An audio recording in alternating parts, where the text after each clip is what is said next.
Hey, what's up, everybody? I hope everybody's having a good day. And if you're not having a good day, at least you're alive and you got another chance. All right, so right before you, you're looking at a rainbow bridge. This is a rainbow bridge that I created. This is something that I have been working with, and I feel like sharing this with you guys can help you create your own rainbow bridge and to understand what it is and how you can utilize it to better connect your physical and spiritual realities together. It may look complicated, but I promise you it's very simple. And at the end of this video, I'm going to give you a very easy technique to connect to the consciousness, to any person, place, or thing, so that you can extract information and ideas and inspiration from. It's very easy. In fact, you probably already do it all the time. You just don't realize it. But let's come to the rainbow bridge first. First, I want to bring your attention to what this looks like, an apple core. This is, in a sense, the template of Mother Earth, right? You can see the roots here. Then you can see all the chakras or all of our energy systems. You can think of this as the micro and the macro. The macro being the earth, the micro being the energy systems. And it's the same thing with our bodies, is our bodies and our minds, are like the micro of Mother Earth, which is considered the macro. We're a reflection of her. And if we can understand our energies along with her energies, we can better synthesize and connect and grow our awareness and our consciousness in the direction of our choosing. So now that you saw that, the earth, bring your attention to the sun. You can consider the sun like the higher mind. The sun is actually the oversoul of our solar system, through which all this energy reflects to. You can see all the rays, all the cosmic rays, the 7 colors that shine upon our earth, that give us all this energy, information, warmth, vitamin D, and everything else you can think of when it comes to spirituality. And down here you can see the moon. This is the unconscious mind, the mind of the mother. This is where a lot of our beliefs, our belief systems, our unconscious habits exist. This is where the flow of the water is influenced through our great memory and through our emotions.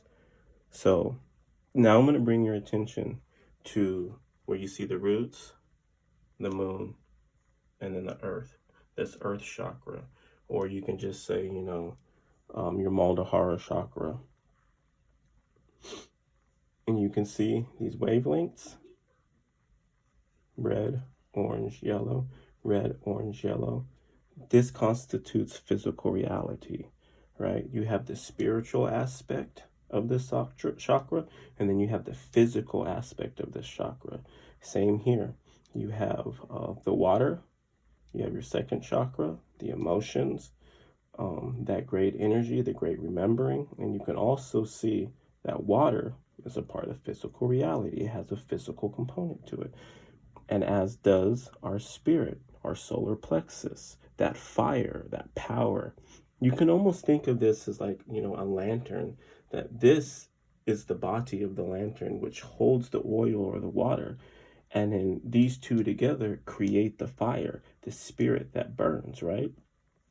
And all of these work together. They have to work together to create the spirit. And you got to be rooted and grounded within that earth, within your fuel, within your great memory. If you don't want to burn out of control, if you want to be balanced, if you want to be poised, if you want to feel good about yourself, if you want to remember clearly, if you want to feel secure and safe. It's really, how you interpret this. I'm just giving you my interpretation. By all means, if you have a different interpretation, if these mean something entirely different to you, run with it. If it works for you, run with it. I'm just giving you a little piece of my consciousness and how I've utilized this to help traverse my physical and spiritual realms within my own being. If you also bring your attention here, you see everything, this red, This red and blue, blue, red. How it circles everything. Red, blue, red, blue.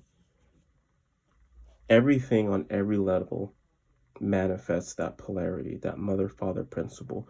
We are all held by the mother-father God, the highest mother-father God. However you want to look at that, whether that be through the sun and the earth, and we're sitting in the middle as this human body, is the fact is we can't have a physical experience without the polarity, without that duality. We're always held by the highest and the lowest, the earth and the great cosmic mind, the great cosmic mother, whatever you want to call it, it's all the same. We come up here to the heart. Now you see the heart has all frequencies, has all colors, has all bandwidths, because in this space, the middle way, the middle path, compassion, love, can all things come into balance? Can all things come into unity? All things are valid here in this space. And in this space, where physical reality and spiritual reality meet, infinite possibilities exist. You can consider these like the fingers, the arms, the hands that come up and down and do all the work, that do all the connections from lower to higher and higher to lower, or anything in between. It's really up to you and how you operate your being. There is not no one way or one religion or one technique that suits all. There's almost 9 billion people. You know what that means? There's 9 billion different paths on this earth. So you just need to find your path and what works and resonates for you. Now we're going to come up to the ether. In my perspective, the ether is very similar to the water. These may be physical, very dense and physical in a sense. And the ether is that finest physical substance through which all physical emanations come from. You can almost consider this like the soil of the ground, right? You got all these different elements and all these different minerals and all of these different, whatever you want to say is in the soil, from bacteria to all life, right? I can probably talk forever about it's all in the soil. Through that soil does life sprout. Do all things become manifest from the higher self down into physical reality. Now, if you also notice here, these wavelengths too, blue, indigo, violet, consist of the higher realms. And if you also notice, consist of the lower realms. And in these two, the higher and the lower realms can meet and can exchange information and can unify in the ways that you need. And you bring up to here, we have the blue color, the indigo color, and that constitutes the physical mind. And this here is your physical mind, is your individuality per se, your personality. And here is all things, right? Is pure consciousness, is all energy, is the great mother or the great father. They're unified as one. And then through their shining, through their mind, do they give us ideas? Do they give us thoughts? Do they give us ways? And just as your head, your brain sends those signals down through your spine, through your throat, that communicates through all the other aspects of your body, that brings this information down, that brings all that you are and grounds it into physical reality so you can manifest your life, right? I'm going to bring your attention over here now to this cross. I know it's upside down, but this image can be flipped, turned, any way you choose. Imagine this thing spinning in a circle. Now imagine it spinning this way, through all angles, through all dimensions, so fast that it creates a solid picture. Imagine what that picture would look like if this thing could spin on a 360-degree axis in any angle and or degree, what it would create. We're just looking at the 2D dimension here. But back to the cross, getting a little too deep here. So the father principle, consciousness, descends into physical reality, descends into the mother. The father goes into the womb. And then the mind, the indigo mind, is supported by the mother. And here, this is sacred circuitry. This is something Bashar brought us, and it was a gift from Sirius. And if you can see, we have all the color rays here, all the dimensions of life. And what this symbol suggests is connection, that this is the ability to connect to all realms, to all things, through the mind and the earth, however you want to perceive it. Now, I'm going to bring your attention over here. We have sort of the same thing. There's a triangle, but the lines are slightly different. And what this represents is manifestation. Through the mind and our thoughts and our ideas, connected to all the different realities that we are within, we can manifest whatever we so choose.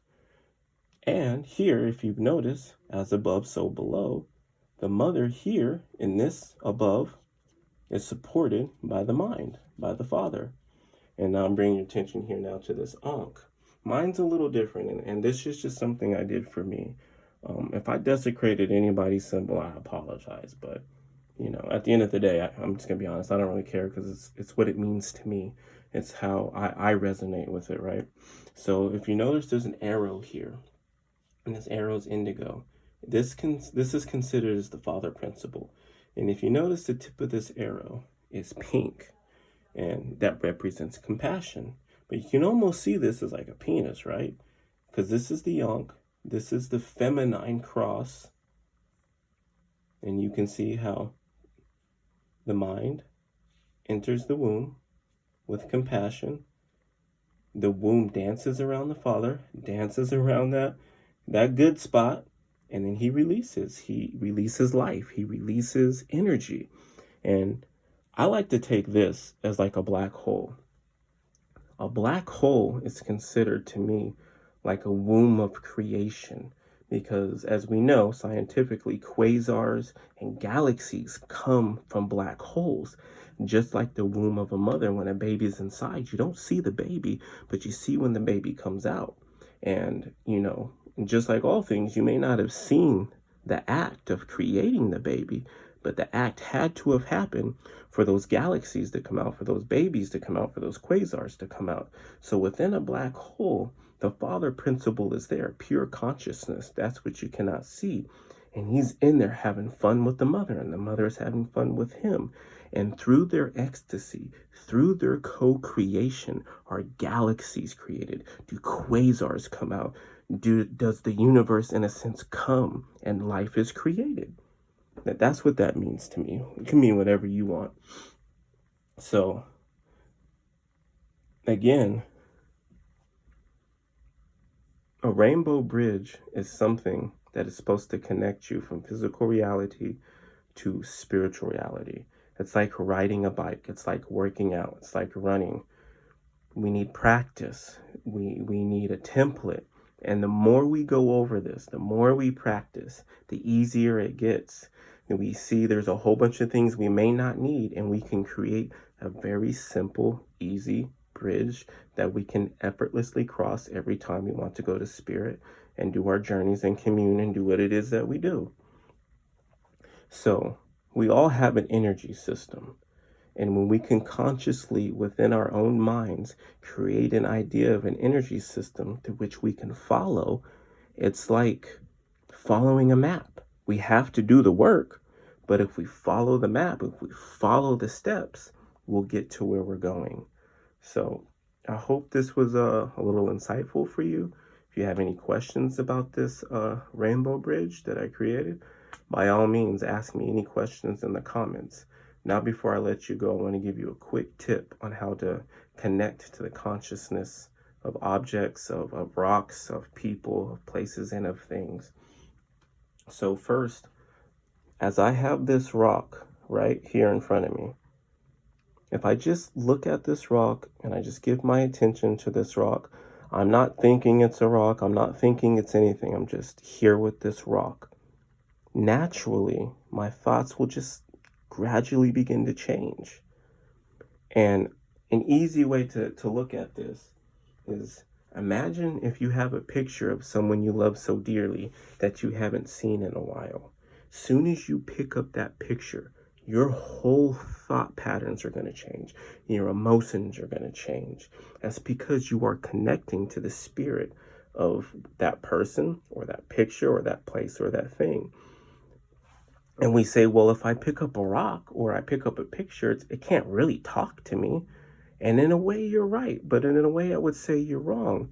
It's because what you're actually doing is you're allowing that other aspect of consciousness to gently mold and reshape your consciousness by bringing you different ideas, by bringing you different thoughts, by bringing you different inspirations.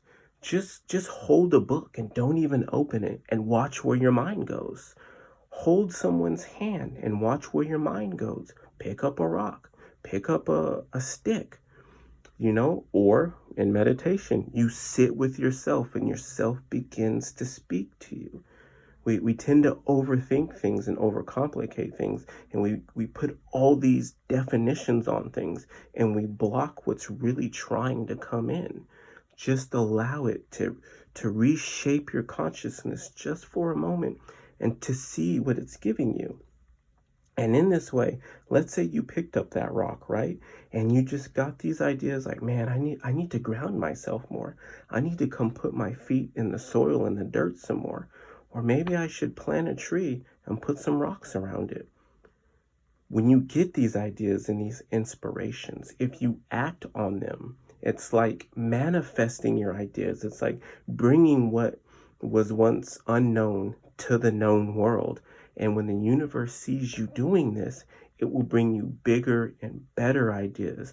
It will bring you bigger and better inspirations because it sees you acting on it. It sees you bringing things forth until one day you're going to get an inspiration, an idea, or a feeling so big that it's going to crack you open to your core and the very essence of your being is going to spill out. And man, that's a journey for you though. But you got to follow the small steps first. You got to get on the bike. You got to start pedaling. You got to start creating that bridge. You got to start walking your path. And that's it. That's all I got for you. I love y'all.